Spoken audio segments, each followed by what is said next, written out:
आजको यहाँ कन्टेन्ट बनाएर भन्छु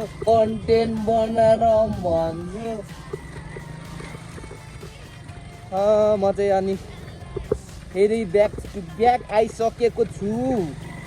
पानी परिराखेको छ भने म चाहिँ घरबाट आज म इन्ड्राइभ गर्नु गइनँ because my stomach is so pain होइन, मेरो पेट लास्टै दुख्यो, त्यही भएर म आज गइनँ क्या। कस्तो मात्र रातभरि सुत्नै पाएन ग, ग्यास्ट्रिक हो कि के भएको होइन। बेलुका दुधको चिया खाइदिएको थिएँ कि चियाले चाहिँ ग्यास्ट्रिक हुन्छ भन्थ्यो, तर म पताउँदिनँ थिएँ क्या। तर अभियसली गर्दो रहेछ, असर गऱ्यो। म राति कम्ता पेट दुखेको आमा।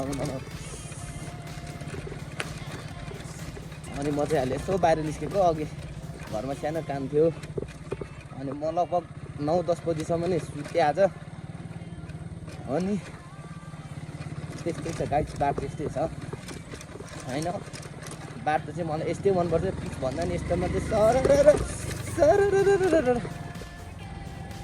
कुदाउनु ठिक लाग्छ। अनि म चाहिँ यसो निस्केको घरमा, अल्छी लागेर। पानी सिम परिरहेछ। यस्तै छ, खोला यहाँ छेउमा छ, यो रोड हो, यो टिपर कुद्ने बाटो। अनि